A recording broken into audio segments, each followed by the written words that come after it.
Mesdames et messieurs, bonjour et bienvenue à votre émission Inté avec. Inté avec reçoit ce matin sur notre plateau Madame Konaté Aminata Bouné.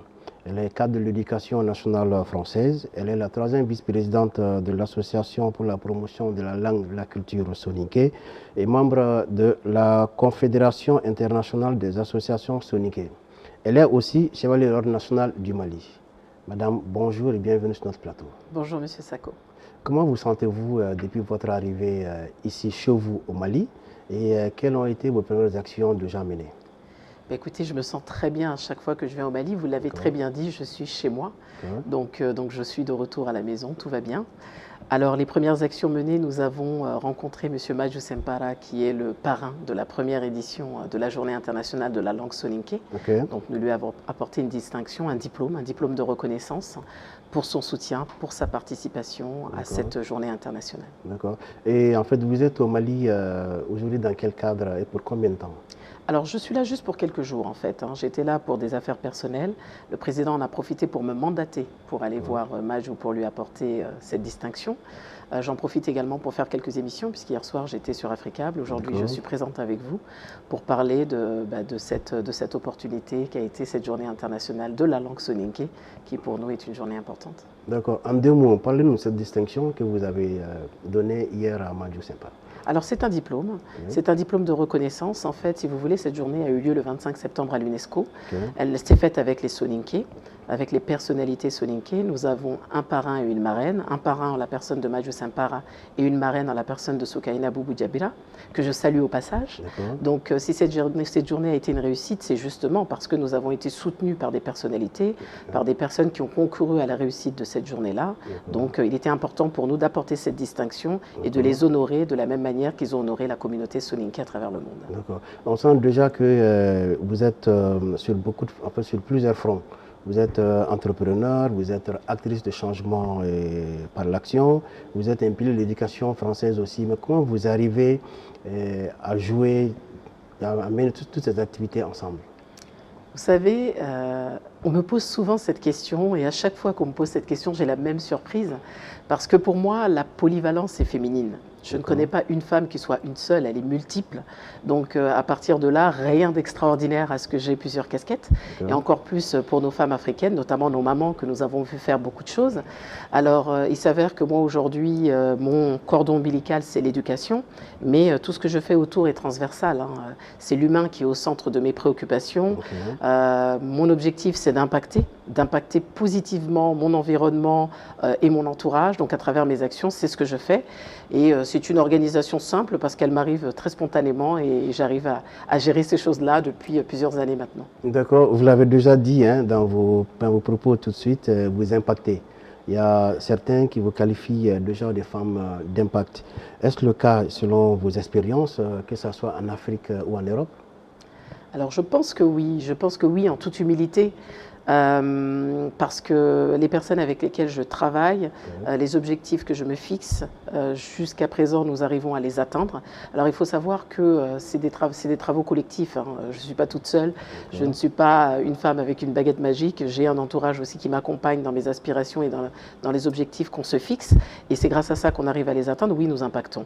Que ce soit sur le plan de l'éducation, moi, j'impacte cette jeunesse en les accompagnant, à se conscientiser, à vraiment travailler leur avenir, à travailler leur mindset, parce que c'est quand même le plus important. Et puis tout est éducation, donc c'est pour ça que j'en ai fait mon métier. Après, pour tout ce qui est annexe, ce sont mes engagements. Ces engagements-là sont en faveur des femmes, pour l'émancipation des femmes économiquement, pour plus d'équité entre les hommes et les femmes. Je choisis à dessein le mot équité, non pas égalité, puisque l'égalité mathématique, je ne pense pas qu'elle existe. Après, je suis aussi sur des questions d'environnement, d'agroécologie, parce que toutes ces questions de développement durable sont aussi l'avenir de l'homme. Et ce sont des questions que nous devons nous poser, nous Africains, plus que les autres, j'ai envie de dire. Et puis, j'ai même envie de dire que l'écologie n'a pas attendu l'Occident, puisque l'Afrique a toujours été en harmonie avec la nature. Donc voilà un petit peu toutes ces questions que je porte. Puis bien sûr, les questions identitaires à travers la promotion de la langue, la préservation de la langue, de nos valeurs et de ce que nous sommes. On sent déjà que c'est une fierté pour vous d'être soninké. Oui, c'est une fierté pour moi d'être africaine, une fierté pour moi d'être malienne, une fierté pour moi d'être soninké. Oui, oui, c'est une fierté parce que c'est constitutif de mon identité, de ce que je suis. Donc souvent, j'ai eu à écrire, je parle, donc je suis. La langue est un vecteur puissant d'identité. Et pour moi, il est important de le promouvoir à travers les actions que nous menons, à travers les personnes que nous rencontrons, à travers les actes que nous posons. Et cette journée internationale de la langue soninké n'en est pas des moindres. D'accord. Juste avant d'arriver à la langue soninké, nous sommes sur un plateau. L'émission, ça s'appelle Un thé avec. Un thé avec, c'est une émission de détente où vous prenez votre thé. Donc, si ça ne vous dérange pas, et on vous laisse le temps de siroter un peu le thé que l'équipe Advance en fait, vient de vous offrir. Et après, nous allons continuer avec notre émission. Merci. Donc, mettez-vous à l'aise. Merci beaucoup. Prenez votre thé et nous sommes ensemble. Merci. Nous continuons et nous allons quand même rentrer dans le vif du sujet aujourd'hui avec notre invitée qui est Madame Konaté Aminata Bouné. Elle est la 3e vice-présidente de l'APS. L'APS, c'est l'Association pour la promotion de la langue et de la culture soninké. Vous êtes une personnalité de cette association aujourd'hui. Est-ce qu'on peut dire que vos efforts ont vraiment été en fait, des efforts reconnaissants déjà à travers l'UNESCO qui a fait de votre langue qui a célébré la langue soninké le 25 septembre. Vous venez de célébrer ce premier anniversaire.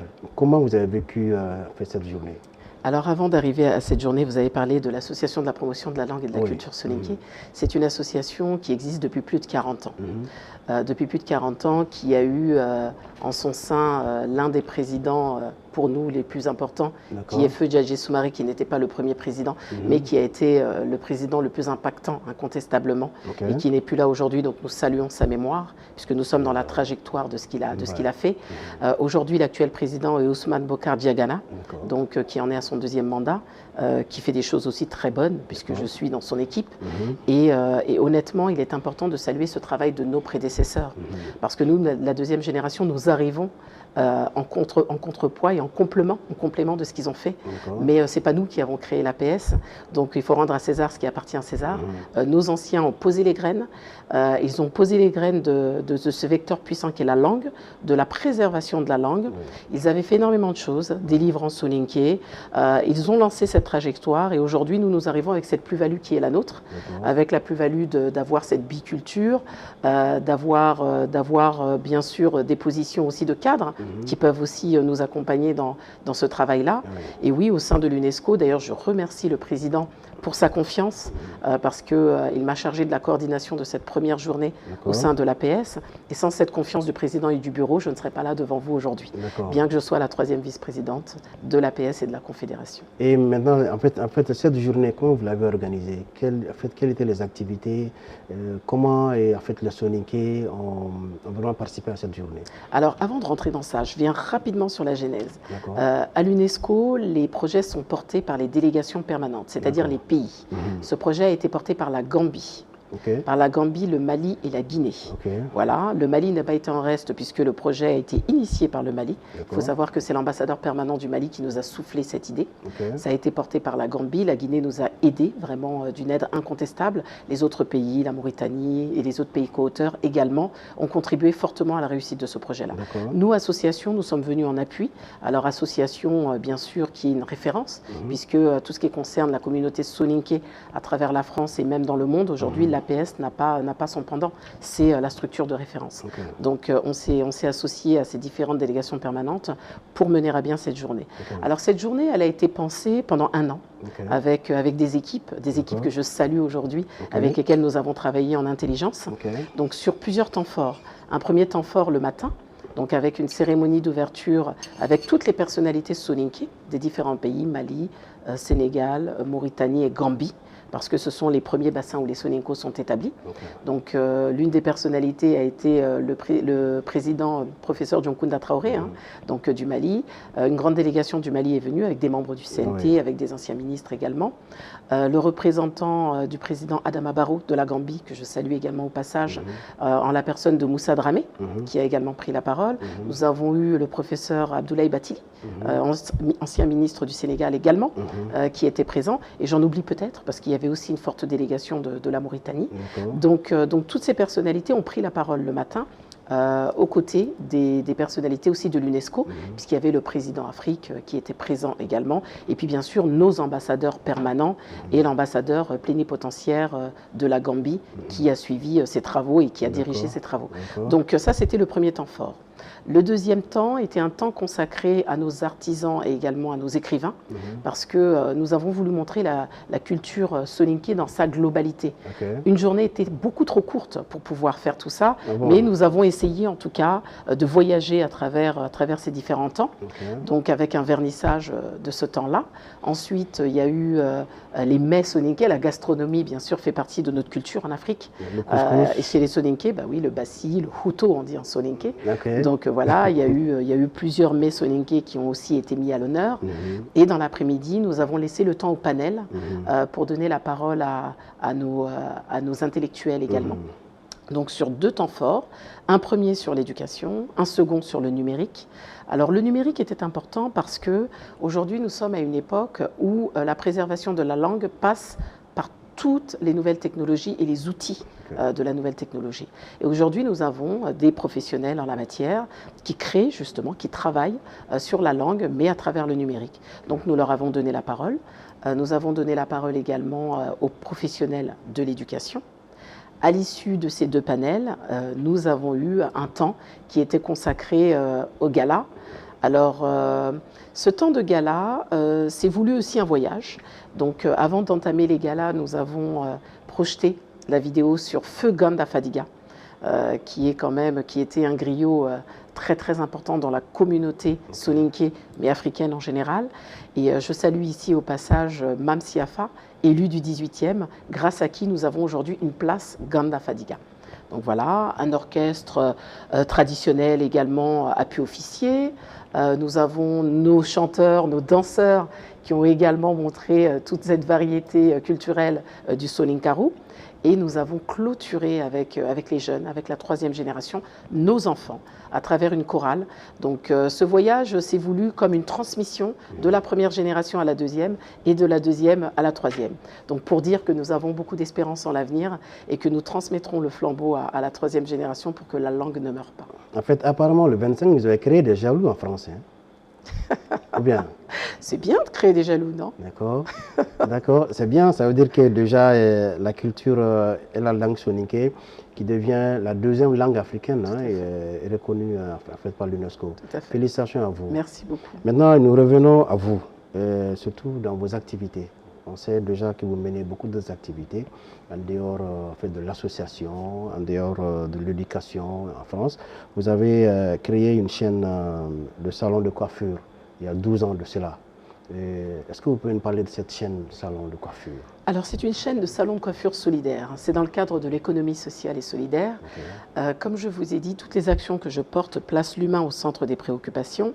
Et puis, tout a un lien en fait, c'est le bien-être, c'est accompagner les personnes à se transcender, à avoir une version positive d'elles-mêmes et à contribuer à les permettre d'avancer, soit dans le champ de l'insertion sociale ou professionnelle. Donc ça, c'est en plus de ce que je fais au sein de l'éducation. Donc oui, ma chaîne de salon de coiffure solidaire a 13 ans aujourd'hui. Nous sommes implantés dans 7 villes du département du 93 en Seine-Saint-Denis.